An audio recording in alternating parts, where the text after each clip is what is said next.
Your Excellencies, the two presidents of the two houses of the Nepalese Parliament, Excellencies, distinguished ministers, parliamentarians, and friends.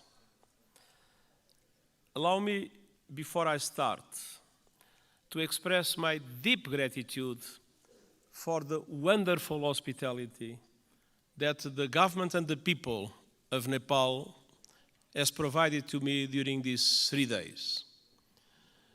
All the facilities that were put at my disposal have transformed this visit in an enormous success.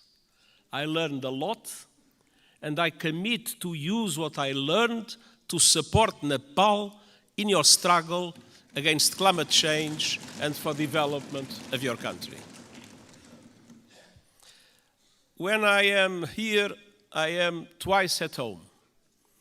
I have been astounded, and this trip has been no exception. What I've seen and experienced in the past few days will stay with me always. The sunlight hitting the Himalayas, the warmth of the people, the richness of your cultural diversity, and of course, the sanctity of Lumbini. I thank the government of Nepal for your invitation, your hospitality, and your welcome to me and to my delegation. Excellencies, we meet today amidst a world in turmoil. Decades of progress on poverty and hunger are being reversed in large parts of the world. Inflation is undermining household and national budgets. Families and countries alike face financial crises. Women are underrepresented and underpaid, and I recognize the enormous effort that Nepal is doing in the way for gender equality, full gender equality, and I praise your efforts and its results. Violence and conflict abound. While the conflict in the Middle East is thousands of miles away, Nepalis were among the many victims of Hamas' brutal attacks in Israel. I send my sincere condolences to the families of the 10 Nepalese students who were killed and express my best wishes for the safe return of Mr. Bipin Joshi, who is missing. Distinguished parliamentarians, as geopolitical tensions rise, global divisions are becoming deeper and more dangerous, and smaller countries fear becoming collateral damage in competition between the great powers. And climate catastrophe is accelerating with a deadly force. In responding to this crisis, the world could learn much from Nepal. This country is a promoter of peace, a champion of multilateralism, and a staunch supporter of sustainable development and climate action. Nestled between two great powers, you have forged your own paths to safeguard your sovereignty and your independence. And your journey over the past 20 years has been wonderful to see. A new republic with a new constitution has the UN Charter at its heart. You were quick to embrace the Sustainable Development Goals and are making progress on many of them, independently of the difficult financial conditions that developing countries face in today's unfair world. Your country has successfully calmed the storms of conflict and moved from war to peace, a process the United Nations has been proud to support. Dear parliamentarian colleagues, Nepal does not stand still. Your dynamic story of progress continues today. Your graduation from least developed country status is imminent, and the United Nations is committed to supporting a smooth transition. And you are preparing the final stages of our Nepalese-led peace process, healing the wounds of war through transitional justice. A process to bring peace to victims, families, and communities haunted by questions and scared by injustice, and help put the past to rest. Transitional justice can play a vital role in securing lasting peace, but we all know it's not easy. By nature, it's a delicate and complex process. We know that transitional justice has the greatest chance of success when it is inclusive, comprehensive, and has victims at its heart. When it centers on truth, reparation, and justice, when women participate fully, and when all victims of human rights violations can find meaningful redress. And I welcome efforts here in Nepal to drive progress and find solutions in this regard. And I want to tell you are not alone. The United Nations, respecting the Nepalese leadership of this process, stands ready to support you with your victim-centered process and its implementation in line with international standards, your own Supreme Court's rulings. The United Nations and Nepal are old friends. Our cooperation runs deep. Nepal has long been a cherished member of the UN family and a powerful voice for developing countries, most recently as chair of the Least Developed Countries Group. And this relatively small country compared with the big powers has made an outsized contribution to international peace. Of all the countries on earth, Nepal is the second largest contributor of troops to United Nations missions, military and police. I'm sincerely grateful to the Nepali people for their dedication, their courage, and their service in peacekeeping. And I would like to take a moment and ask for one moment of silence to honor those Nepalese who have lost their lives serving under the blue flag.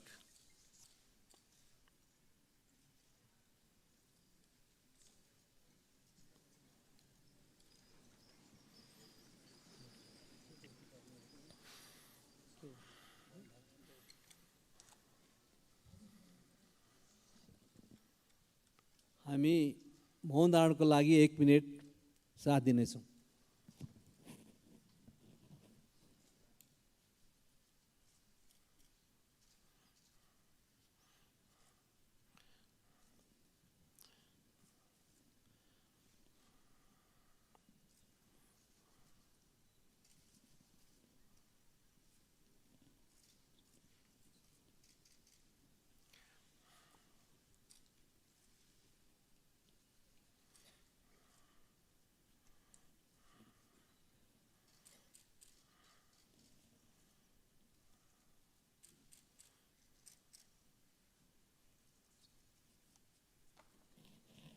Thank you.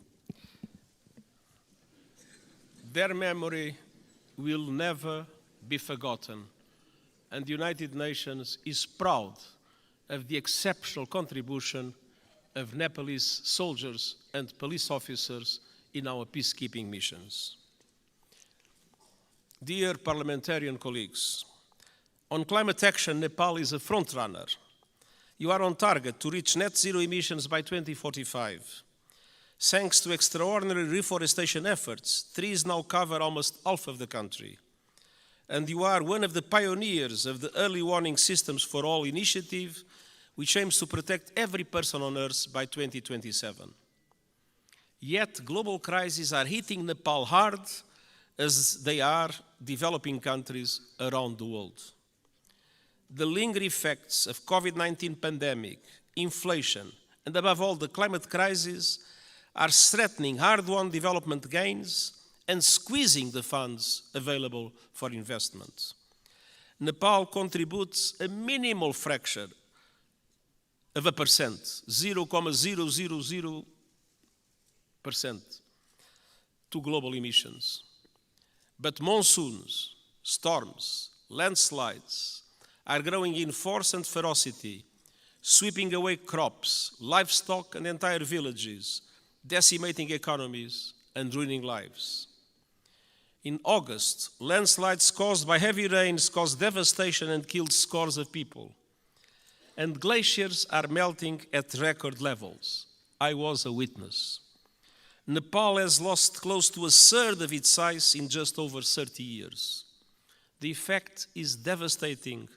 Swollen lakes bursting, rivers and seas rising, cultures threatened, and mountainsides exposed, inflaming the risk of landslides, and avalanche. Threats will continue mounting. Himalayan glaciers provide fresh water to over 1 billion people. As they shrink, so do river flows. In the future, now we have too much floods, but one day in the future, Himalayan rivers like the Indus, the Ganges, and the Brahmaputra will have their flow severely limited. Combined with saltwater intrusion, that will decimate deltas in this region and beyond. That could mean low-lying communities and entire countries erased forever. Millions of people on the move and fierce competition for water and land. Nepal is now one of the countries that is suffering the most, but other South Asian countries might become in the future terrible victims of the receding glaciers of Nepal. Dear parliamentarian colleagues, what is happening in this country as a result of climate change is an appalling injustice and a searing indictment of the fossil fuel age. I am deeply concerned by those communities in Nepal facing the brutal impacts of the climate crisis. The United Nations stands with them. The world must do the same. That was one of the reasons why I took profit of my visit to the Everest base camp to issue a video for the whole world showing the drama of receding glaciers and the impacts that will have in the future. Nepal and other developing countries need far greater international support to aid development, accelerate climate action, and weather the current global storms.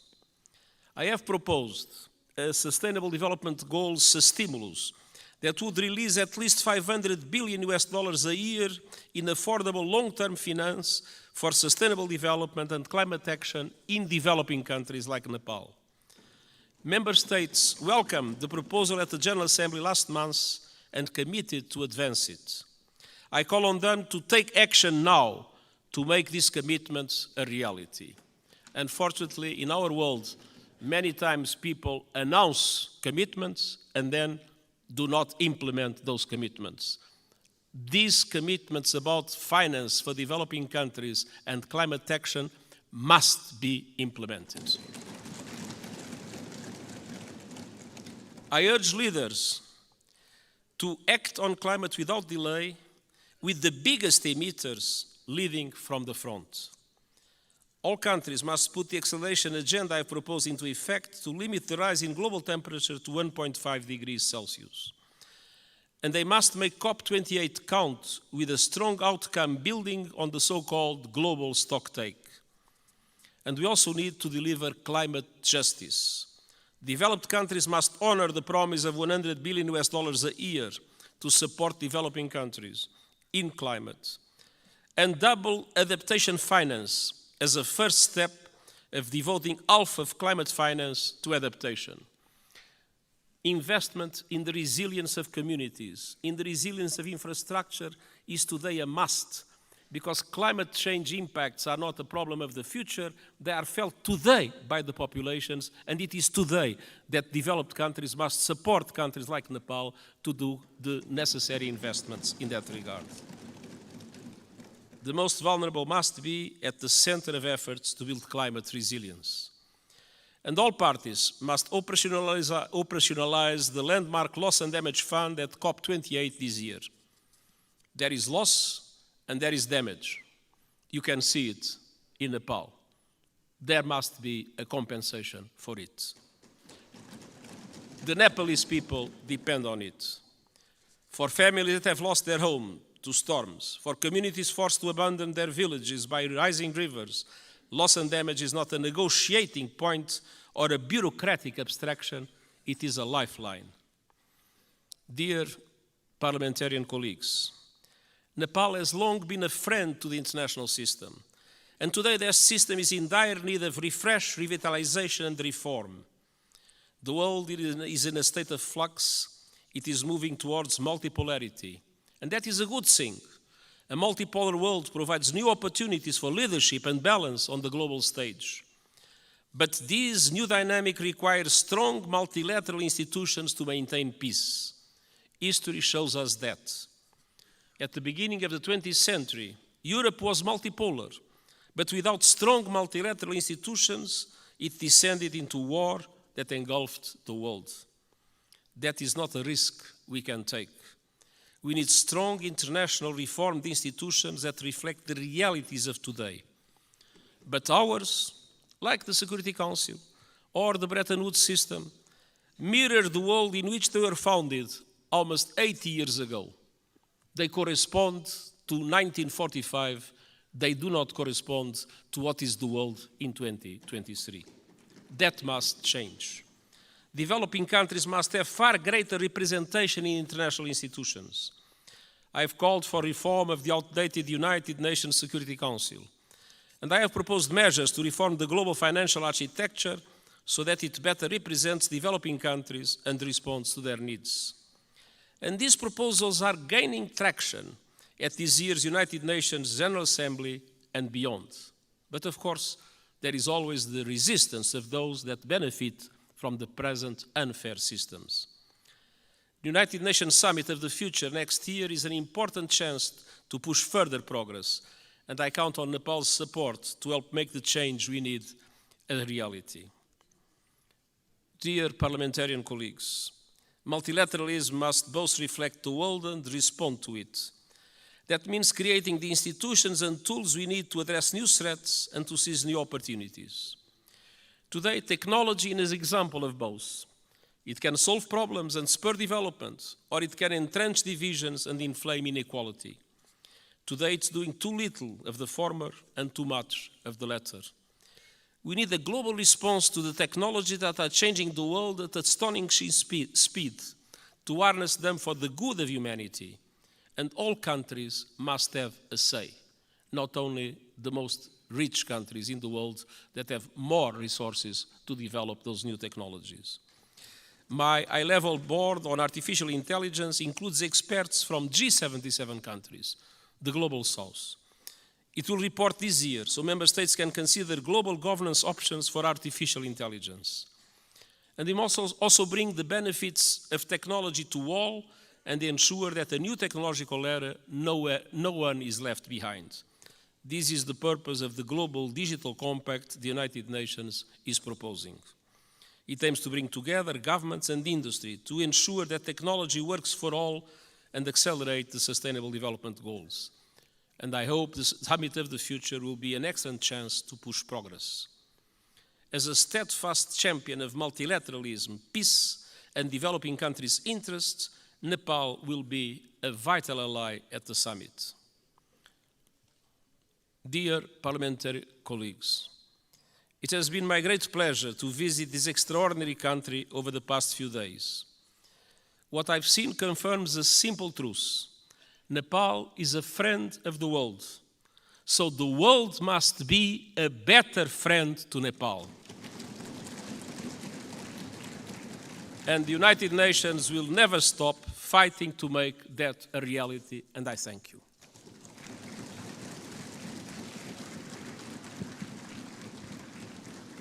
अब म महामहिम Antonio गुटेरेसलाई आसन ग्रहण गर्न आग्रह गर्दछु. Now I would like to request his excellency to be seated. माननीय सदस्यहरू, संयुक्त राष्ट्रसङ्घका महासचिव महामहिमबाट आज सङ्घीय संसदको दुवै सदनको संयुक्त बैठकलाई भएको सम्बोधनप्रति निम्नलिखित धन्यवाद प्रस्ताव प्रस्तुत गर्दछु. धन्यवाद प्रस्ताव. संयुक्त राष्ट्रसङ्घका महासचिव महामहिम एन्टोनियो गुटेरेसबाट नेपालको सङ्घीय संसदको दुवै सदनको संयुक्त बैठकलाई गर्नुभएको सम्बोधनको लागि संयुक्त सदनको यो बैठक महामहिमप्रति धन्यवाद ज्ञापन गर्दछ.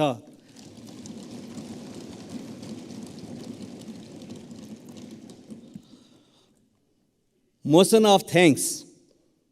This joint sitting of the Federal Parliament of Nepal expresses its gratitude to the Secretary General of the United Nations, His Excellency António Guterres, for his address to the joint sitting of the both houses of the Federal Parliament.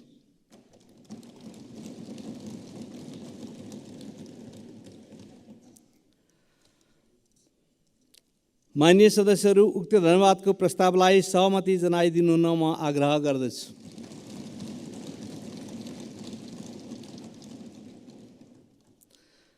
माननीय सदस्यहरू, यो बैठक स्थगित भए पश्चात सम्पूर्ण माननीय सदस्यहरू आफ्नो स्थानमा उभिएर महासचिव महामहिम एन्टोनियो गुटेरेसलाई बिदाई गरिदिनु हुन म आग्रह गर्दछु।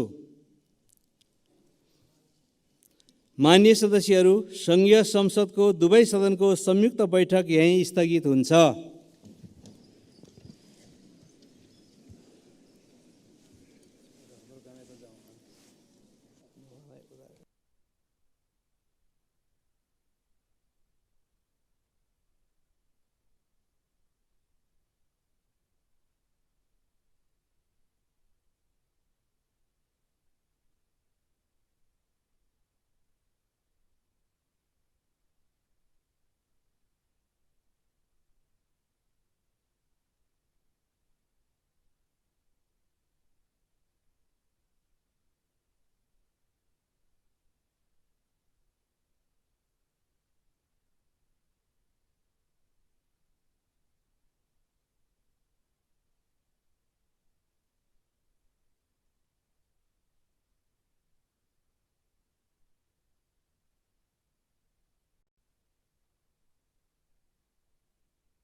Nepalkhabar.com